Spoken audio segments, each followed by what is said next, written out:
Hey guys, welcome to my YouTube channel. ನಾನಿದ್ದೀನಿ ಇವತ್ತು ಬೆಂಗಳೂರಿಂದ ಆಲ್ಮೋಸ್ಟು ಮೇನ್ ಸಿಟಿಯಿಂದ ಒಂದು 35 ಕಿಲೋಮೀಟರ್ ಡಿಸ್ಟೆನ್ಸಲ್ಲಿ ಲೊಕೇಟ್ ಆಗಿರುವಂಥ ಒಂದು ಅದ್ಭುತವಾದಂತಹ ಟೂರಿಸ್ಟ್ ಸ್ಪಾಟಲ್ಲಿ. ಈ ಪ್ಲೇಸು ಶ್ರೀ ಅಕ್ಕಯ್ಯಮ್ಮ ಬೆಟ್ಟ. ಇದು ಬೆಂಗಳೂರು ಸಿಟಿಯಿಂದ ನೋಡೋದಾದರೆ ಆಲ್ಮೋಸ್ಟ್ ಒಂದು 35 ಕಿಲೋಮೀಟರ್ ಡಿಸ್ಟೆನ್ಸಲ್ಲಿ ಲೊಕೇಟ್ ಆಗಿರುವಂಥ ಒಂದು ಸುಂದರವಾದಂತಹ ಹಿಲ್ ಸ್ಟೇಷನ್ನು. ಚಿಕ್ಕದಾದಂಥ ಹಿಲ್ ಸ್ಟೇಷನ್ನು. ಇದನ್ನು ರೀಚ್ ಆಗೋದಕ್ಕೆ ಆಲ್ಮೋಸ್ಟ್ ಒಂದು 15 to 20 ಮಿನಿಟ್ಸು ನೀವು ಕ್ಲೈಮ್ ಮಾಡಬೇಕಾಗತ್ತೆ. ಕ್ಲೈಮ್ ಮಾಡಿ ಮೇಲೆ ಟಾಪ್ ರೀಚ್ ಆದರೆ ಅದ್ಭುತವಾದಂತಹ ವ್ಯೂ ಪಾಯಿಂಟನ್ನು ನೋಡೋದಕ್ಕೆ ಸಾಧ್ಯ. ಆಮೇಲೆ ಹಲವಾರು ಪುಟ್ಟದಾದಂತಹ ದೇವಾಲಯಗಳನ್ನು ಕೂಡ ನೋಡೋದಕ್ಕೆ ಸಾಧ್ಯ. ಬನ್ನಿ, ಇಲ್ಲಿ ಏನೇನು ವಿಶೇಷತೆ ಅಂತ ನೋಡೋಣ. ಅದಕ್ಕೂ ಮೊದಲು ನೀವೇನಾದರೂ ನನ್ನ ಯೂಟ್ಯೂಬ್ ಚಾನಲ್ನ ಮೊದಲು ನೋಡ್ತಾ ಇದ್ದರೆ kindly go and subscribe, watch, like and also hit on bell icon to get all the future notification. Akkayyamma Betta locate ಆಗಿರೋದು ವಯಾ ಬೆಂಗಳೂರು ಟು ಏರ್ಪೋರ್ಟ್ ರೋಡಲ್ಲಿ, ದೇವನಹಳ್ಳಿಯಲ್ಲಿರುವಂತಹ ಮಾದನಾಯಕನಹಳ್ಳಿಯಲ್ಲಿ. ಇನ್ನು ಬೆಟ್ಟದ ಕೆಳಭಾಗದಲ್ಲಿ ಸುಂದರವಾದಂಥ ಒಂದು ಚಿಕ್ಕದಾದಂತಹ ತಾವರೆಯ ಕೆರೆ ಇದ್ದು, ಇನ್ನು ನೀವು ಕಂಪ್ಲೀಟ್ ಟ್ರೆಕ್ಕಿಂಗ್ ಮಾಡಬೇಕಂತ ಅಂದರೆ ಆಲ್ಮೋಸ್ಟ್ ಒಂದು 300 ಸ್ಟೆಪ್ಸ್ನ ಏರಬೇಕಾಗತ್ತೆ. ಇನ್ನು ಇನ್ನೊಂದು ಸೈಡಿಂದ ಬೆಟ್ಟದ ಮೇಲ್ಭಾಗಕ್ಕೆ ಹೋಗೋದಕ್ಕೂ ಆಪ್ಷನ್ ಇದೆ. ಇನ್ನು ಬೆಟ್ಟದಲ್ಲಿರುವ ಪ್ರಮುಖ ಟೆಂಪಲ್ಗಳು ಅಕ್ಕಯ್ಯಮ್ಮ ಟೆಂಪಲ್, ಅಷ್ಟಮಾತೃಕೆಗಳಲ್ಲಿ ಒಬ್ಬರಾದಂತಹ ಅಕ್ಕಯ್ಯಮ್ಮ ದೇವಿಯ ಟೆಂಪಲ್. ಈ ಟೆಂಪಲ್ ಕೂಡ ಓಪನ್ ಇರೋದು ಮಂಗಳವಾರ, ಶುಕ್ರವಾರ ಮತ್ತು ಭಾನುವಾರ ಮಾತ್ರ. ಸೊ ನೀವು ಟೈಮಿಂಗ್ನ ನೋಡ್ಕೊಂಡು ಬರಬೇಕಾಗತ್ತೆ. ತುಂಬಾ ಸುಂದರವಾಗಿದ್ದು, ಇನ್ನು ದೇವಾಲಯದ ಮುಂಭಾಗದಲ್ಲಿರುವಂತಹ ಪುಷ್ಕರಣಿಯಲ್ಲಿ ಸ್ನಾನ ಮಾಡಿದ್ರೆ ಪಾಪಗಳು ಪರಿಹಾರ ಆಗುತ್ತೆ ಅನ್ನೋ ಒಂದು ಪ್ರತೀತಿ ಕೂಡ ಇದೆ. ಅದಕ್ಕೆ ತುಂಬ ಜನ ಹರಕೆ ಹೊತ್ಕೊಂಡು ಇಲ್ಲಿ ಬಂದು ಮುಡಿಯನ್ನು ಕೂಡ ಕೊಡ್ತಾರೆ. ಕೂದಲನ್ನು ತೆಗೆಯುವ ಪದ್ಧತಿ ಕೂಡ ಇದೆ. ಇದು ಪ್ರಮುಖವಾದಂತಹ ಅಕ್ಕಯ್ಯಮ್ಮ ದೇವಾಲಯ. ಇನ್ನು ಇಲ್ಲಿಂದ ಮುಂದುವರೆದ್ರೆ ಬೆಟ್ಟದ ಮೇಲ್ಭಾಗವನ್ನು ರೀಚ್ ಆದರೆ ಅಲ್ಲಿ ಹಲವಾರು ದೇವಾಲಯಗಳನ್ನು ನೋಡ್ಬೋದು.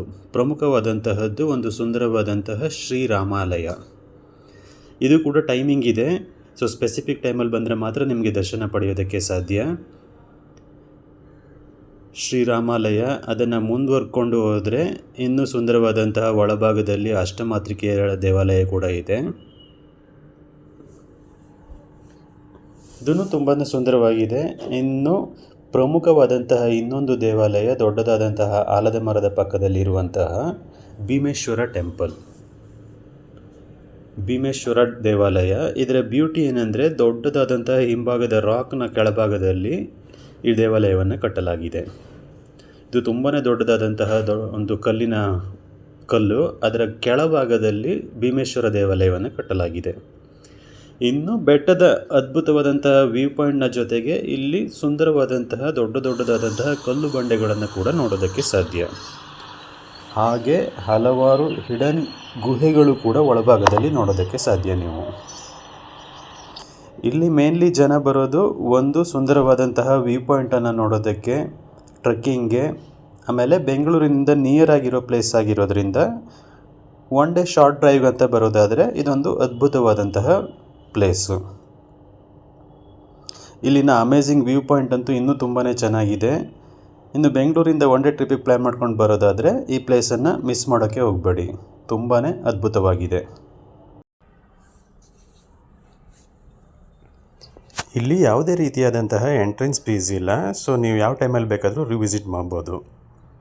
ಬಟ್ ಹಿಲ್ ಸ್ಟೇಷನ್ ಆಗಿರೋದ್ರಿಂದ ಡೇ ಟೈಮಲ್ಲಿ ಮಾತ್ರ ಇಲ್ಲಿ ಎಂಟ್ರಿಗೆ ಅವಕಾಶ ಇದೆ. ಇನ್ನು ಪಾರ್ಕಿಂಗ್ ಅಂತ ನೀವೇನು ಪೇ ಮಾಡೋದು ನೀಡಿಲ್ಲ. ಬಟ್ ಇಲ್ಲಿ ಇನ್ನೊಂದು ಸೈಡಿಂದ ಬೆಟ್ಟದ ಅರ್ಧ ಭಾಗವನ್ನು ರೀಚ್ ಆಗುವಷ್ಟು ನೀವು ಗಾಡಿನ ಮೇಲ್ಗಡೆ ತಗೊಂಡೋಗ್ಬೋದು. ಬಟ್ ನೀವೇನಾದ್ರು ವಿಸಿಟ್ ಮಾಡ್ತೀರಾ ಅಂತಂದರೆ ಬೆಟರು ಇಲ್ಲಿ ಸ್ಟಾರ್ಟಿಂಗಿಂದನೇ ರೀಚ್ ಆಗಿ. ಯಾಕಂದರೆ ಇಲ್ಲಿಂದ ಸ್ಟೆಪ್ಸ್ ಹತ್ಕೊಂಡು ಹೋಗೋದು ತುಂಬಾ ಸುಂದರವಾಗಿದೆ. ಇನ್ನು ಸ್ಟೆಪ್ಸ್ ನೋಡೋದಾದರೆ ಚಿಕ್ಕದಾದಂತಹ ಆಲ್ಮೋಸ್ಟ್ ಒಂದು 300 ಸ್ಟೆಪ್ಸ್ನ ನೀವು ಕ್ಲೈಮ್ ಮಾಡಬೇಕಾಗತ್ತೆ. ಸೊ ಅಪ್ರಾಕ್ಸಿಮೇಟ್ ಟಾಪ್ನ ರೀಚ್ ಆಗಬೇಕಂದ್ರೆ 1.5 ಕಿಲೋಮೀಟ್ರ್ ನೀವು ನಡಿಬೇಕಾಗತ್ತೆ. ಇನ್ನು ಬ್ಯೂಟಿ ಏನಪ್ಪ ಅಂತ ಅಂದರೆ ಬೋತ್ ಸೈಡಲ್ಲಿರುವಂಥ ಅಮೇಝಿಂಗ್ ಆದಂತಹ ವ್ಯೂ ಪಾಯಿಂಟು. ಕೆಳಭಾಗದಿಂದ ಬೆಟ್ಟನ ನೋಡೋದಕ್ಕೆ ತುಂಬಾ ಸುಂದರವಾಗಿ ಕಾಣಿಸುತ್ತೆ.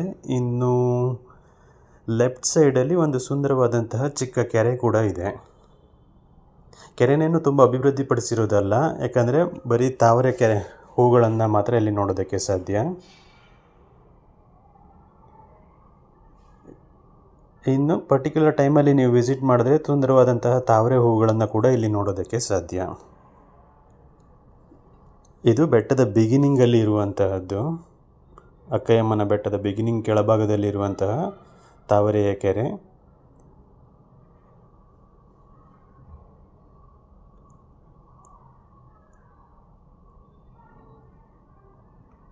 ಇನ್ನು ಹೀಗೆ ಮೇಲ್ಗಡೆ ಹತ್ತೋಗೋದಕ್ಕೆ ಆಲ್ಮೋಸ್ಟ್ ಒಂದು 300 ಸ್ಟೆಪ್ಸ್ ಇದೆ. ಆಮೇಲೆ ಸ್ಟೆಪ್ಸ್ನ ಮೇಲ್ಭಾಗನ ಕೂಡ ಕವರ್ ಮಾಡಿದ್ದಾರೆ ಈ ಥರ ತಗಡಿನ ಶೀಟ್ ಹಾಕಿಬಿಟ್ಟು.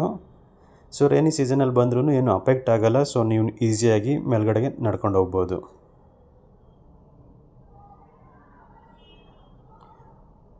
ಇನ್ನು ಅಕ್ಕಪಕ್ಕದ ವ್ಯೂ ಕೂಡ ತುಂಬಾ ಚೆನ್ನಾಗಿರುತ್ತೆ ನಡ್ಕೊಂಡು ಹೋಗ್ತಾ ಇದ್ದರೆ. ಇನ್ನು ಮೇಲ್ಭಾಗದ ಪ್ರಮುಖ ದೇವತೆಗಳಲ್ಲಿ ಟೆಂಪಲ್ಗಳಲ್ಲಿ ಒಂದಾದದ್ದು ಶ್ರೀ ಅಕ್ಕಯ್ಯಮ್ಮ ದೇವಿ. ಸಪ್ತಮಾತೃಕೆಗಳಂತ ನಾವೇನು ಕರಿತೀವಿ, ಆ ಸಪ್ತಮಾತೃಕೆಗಳಲ್ಲಿ ಒಬ್ಬರಾದಂತಹ ಶ್ರೀ ಅಕ್ಕಯ್ಯಮ್ಮ ದೇವಿಯ ದೇವಸ್ಥಾನ ಇದು. ದೇವಾಲಯದ ಮುಂಭಾಗದಲ್ಲಿ ಒಂದು ಸುಂದರವಾದಂತಹ ಪುಷ್ಕರಣಿ ಇದೆ.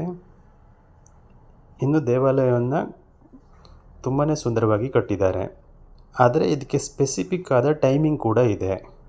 ಮಂಗಳವಾರ, ಶುಕ್ರವಾರ ಮತ್ತು ಭಾನುವಾರ ಮಾತ್ರ ಇದು ಓಪನ್ ಇರೋದ್ರಿಂದ ನೀವು ಇಲ್ಲಿ ಬರ್ತೀರಾ ಅಂತಂದರೆ ಪ್ಲ್ಯಾನ್ ಮಾಡಿಕೊಂಡು ಆ ಪರ್ಟಿಕ್ಯುಲರ್ ಡೇಸಲ್ಲಿ ಮಾತ್ರ ಬರಬೇಕಾಗತ್ತೆ.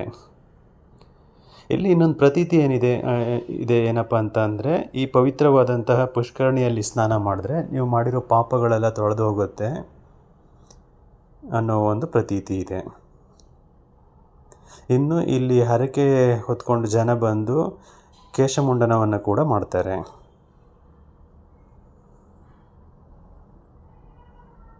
ನೋಡೋದಕ್ಕೆ ತುಂಬಾ ಸುಂದರವಾಗಿದೆ.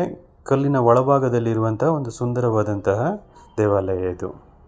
ಪುಷ್ಕರಣಿಯಲ್ಲಿ ಒಂದು ಪುಟ್ಟದಾದಂಥ ಆಮೆಯನ್ನು ನೀವು ಕೂಡ ನೋಡೋದಕ್ಕೆ ಸಾಧ್ಯ. ಇನ್ನು ಈ ಟೆಂಪಲ್ನ ಅಪೋಸಿಟಲ್ಲಿ ಇನ್ನೊಂದು ಟೆಂಪಲ್ ಕೂಡ ಇದೆ. ಅಲ್ಲಿ ಕೂಡ ಪೂಜೆ ಪುನಸ್ಕಾರಗಳು ನಡೆಯುತ್ತೆ. ಇದು ಸುಂದರವಾದಂಥ ಇನ್ನೊಂದು ಅಪೋಸಿಟಲ್ಲಿರುವಂತಹ ಟೆಂಪಲ್ಲು. ಇದು ಅಕ್ಕಯ್ಯಮ್ಮ ದೇವಸ್ಥಾನದ ಅಪೋಸಿಟ್ ಇರುವಂಥ ಸುಂದರವಾದಂತಹ ಟೆಂಪಲ್ಲು. ಇದು ದೇವಾಲಯದ ಬೆಟ್ಟದ ಆಲ್ಮೋಸ್ಟ್ ಒಂದು 50% ನೀವು ರೀಚ್ ಆದಾಗ ಸಿಗುವಂಥ 2 ಸುಂದರವಾದಂತಹ ದೇವಾಲಯಗಳು. ಇಲ್ಲಿಯವರೆಗೆ ನೀವು ಬೈಕು, ಕಾರ್ನಲ್ಲಿ ಬಂದು ಡ್ರಾಪ್ ಕೂಡ ಮಾಡ್ಬೋದು. ಇಲ್ಲಿ ಪಾರ್ಕಿಂಗ್ ಕೂಡ ವ್ಯವಸ್ಥೆ ಇದೆ. ಇಲ್ಲಿವರೆಗೆ ನೀವು ರೀಚ್ ಆಗ್ಬೋದು. ಇನ್ನು ಬೆಟ್ಟದ ಟಾಪ್ ಸ್ಟೇಷನನ್ನು ರೀಚ್ ಆದರೆ ಇಲ್ಲಿ ಮೇಲ್ಗಡೆ ಅಮೇಝಿಂಗ್ ಆಗಿರುವಂಥ ಹಲವಾರು ದೇವಾಲಯಗಳನ್ನು ನೋಡೋದಕ್ಕೆ ಸಾಧ್ಯ. ಇದು ಶ್ರೀರಾಮಾಲಯ ಅಂತ. ದೇವಾಲಯದ ಮುಂಭಾಗದಲ್ಲಿ ಒಂದು ದೊಡ್ಡದಾದಂತಹ ಗಂಟೆಯನ್ನು ಕೂಡ ಇಟ್ಟಿದ್ದಾರೆ. ಇನ್ನು ಸ್ಪೆಸಿಫಿಕ್ ಟೈಮಲ್ಲಿ ಓಪನ್ ಇರೋದ್ರಿಂದ ನೀವು ಇಲ್ಲಿ ಬರುವಾಗ ಪ್ಲ್ಯಾನ್ ಮಾಡಿಕೊಂಡೇ ಬರಬೇಕಾಗತ್ತೆ. ದೇವರ ದರ್ಶನ ಪಡೆಯೋದಾದರೆ ಆಫ್ ಟೈಮಲ್ಲಿ ಬಂದರೆ ನೀವು ಇಲ್ಲಿ ದೇವರನ್ನು ನೋಡೋದಕ್ಕೆ ಸಾಧ್ಯ ಇಲ್ಲ. ಸುಂದರವಾದಂತಹ ರಾಮಾಲಯ, ಅಕ್ಕಪಕ್ಕದಲ್ಲಿ ಚಿಕ್ಕ ಚಿಕ್ಕದಾದಂತಹ ಆನೆಗಳಿರೋದನ್ನು ನೋಡ್ಬೋದು. ಆಮೇಲೆ ಹಿಂದೂ ಸಂಸ್ಕೃತಿಯ ಪ್ರಕಾರ ದೇವಸ್ಥಾನದ ಮುಂಭಾಗದಲ್ಲಿ ಒಂದು ಸುಂದರವಾದಂಥ ಚಿಕ್ಕ ಸ್ತೂಪ ಕೂಡ ಇದೆ. ಅಲ್ಲಿಂದ ಸ್ವಲ್ಪ ಮುಂದುವರೆದ್ರೆ ಇನ್ನೊಂದು ಸುಂದರವಾದಂಥ ಸಪ್ತಮಾತೃಕೆಗಳ ದೇವಾಲಯ ಕೂಡ ಇದೆ ಒಳಭಾಗದಲ್ಲಿ. ಇದೂ ತುಂಬ ಸುಂದರವಾಗಿದೆ.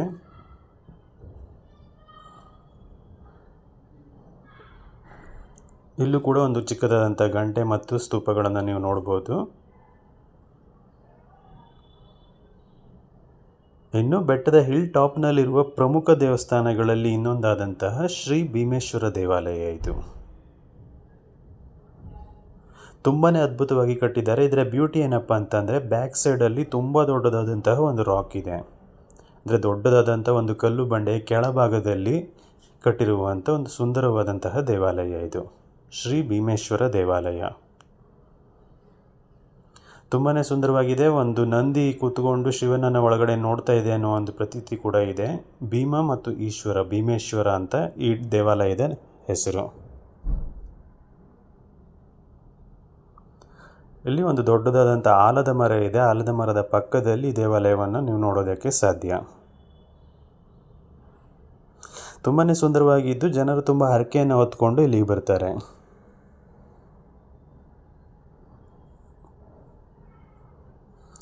ಇನ್ನು ದೇವಾಲಯದ ಈ ಬೆಟ್ಟದ ಪ್ರಮುಖ ಆಕರ್ಷಣೆಯಾದಂತಹ ವ್ಯೂ ಪಾಯಿಂಟ್ಸು ಆಮೇಲೆ ಹೆವಿ ಆಗಿರುವಂತಹ ದೊಡ್ಡದಾದಂತಹ ರಾಕ್ಸು. ಇದು ತುಂಬಾ ದೊಡ್ಡದಾದಂತಹ ಕಲ್ಲು ಬಂಡೆ. ಇದರ ಕೆಳಭಾಗದಲ್ಲಿ ಭೀಮೇಶ್ವರ ದೇವಾಲಯ ಇದೆ.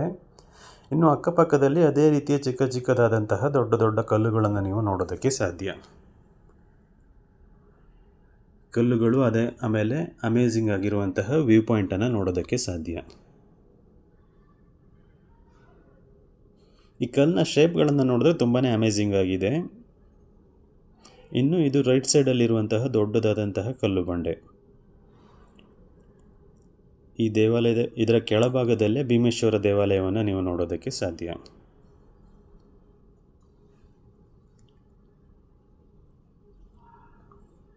ಅಲ್ಲಿಂದ ವ್ಯೂ ಪಾಯಿಂಟ್ಗೆ ಮುಂದುವರೆದ್ರೆ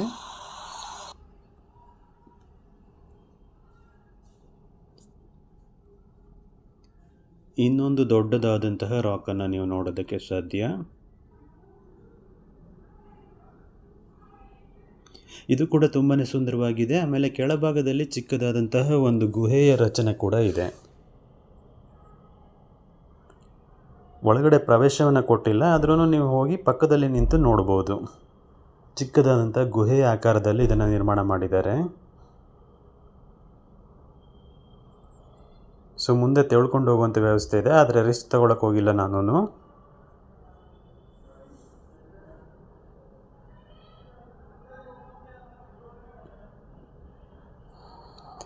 ಇನ್ನು ಮುಂದುವರೆದರೆ 360 ಡಿಗ್ರಿಯಲ್ಲಿ ನೀವು ನೋಡ್ಬೋದಾದಂತಹ ವ್ಯೂ ಪಾಯಿಂಟ್ಸು.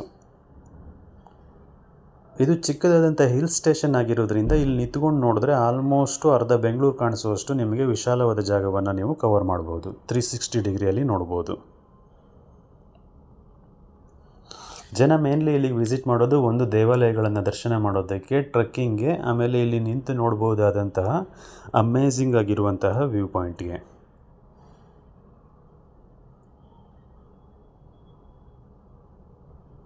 ಇನ್ನು ಸಮ್ ಕ್ರೇಜಿ ಇರೋ ಹುಡುಗರು ಮೇಲ್ಗಡೆ ಬೈಕನ್ನು ಕೂಡ ಎತ್ಕೊಂಡ್ಬರ್ತಾರೆ. ಕಡಿದಾದ ದಾರಿ ಇರೋದರಿಂದ ಇಲ್ಲಿವರೆಗೆ ಕೂಡ ನೀವು ಬೈಕನ್ನು ರೀಚ್ ಮಾಡ್ಬೋದು. ಇನ್ನು ಅಮೇಝಿಂಗ್ ಆಗಿರೋ ಮೋಡಗಳ ಮಧ್ಯದಲ್ಲಿ ಬೆಟ್ಟವನ್ನು ನೋಡೋದಕ್ಕೆ ಒಂದು ಅದ್ಭುತವಾದಂತಹ ವಿಚಾರ ಇದು.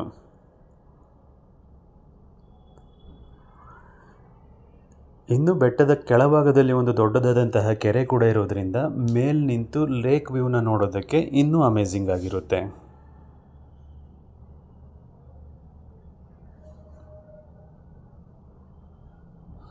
ಆಮೇಲೆ ನಾನು ವಿಸಿಟ್ ಮಾಡ್ತಿರೋದು ವೀಕೆಂಡಲ್ಲಿ. ಇನ್ನು ಈ ಥರ ದೊಡ್ಡದಾದಂತಹ ಕಲ್ಲಿನ ಮೇಲ್ಭಾಗದಲ್ಲಿ ನಂದಿಯ ಮುಖವನ್ನು ಕೂಡ ನಿರ್ಮಾಣ ಮಾಡಿದ್ದಾರೆ. ಇದು ಆರ್ಟಿಫಿಷಿಯಲಾಗಿ ಕ್ರಿಯೇಟ್ ಮಾಡಿರೋದು, ಕಲ್ಲಿನಲ್ಲಿ ಏನು ರಚನೆ ಮಾಡಿರೋದಲ್ಲ.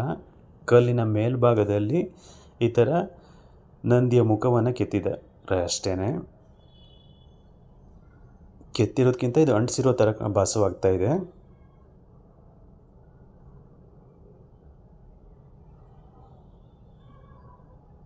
ಇನ್ನು ರೀಲ್ಸ್ ಕ್ರೇಜ್ ಇರೋರು ತುಂಬ ಜನ ಬಂದು ಇಲ್ಲಿ ರೀಲ್ಸ್ ಮಾಡ್ತಾರೆ.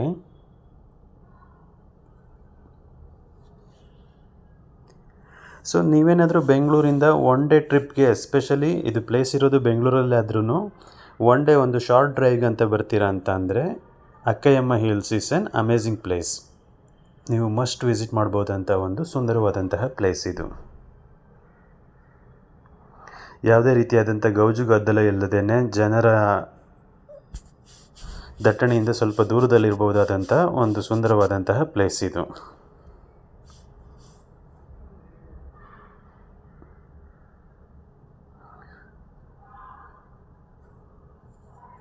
ಹೋಪ್ ಈ ವಿಡಿಯೋ ನಿಮಗೆ ಇಷ್ಟ ಆಗಿದೆ ಅಂತ ಅಂದ್ಕೊತೀನಿ. ಇಷ್ಟ ಆದರೆ ನನ್ನ ಯೂಟ್ಯೂಬ್ ಚಾನಲ್ನ ಸಬ್ಸ್ಕ್ರೈಬ್ ಮಾಡಿ.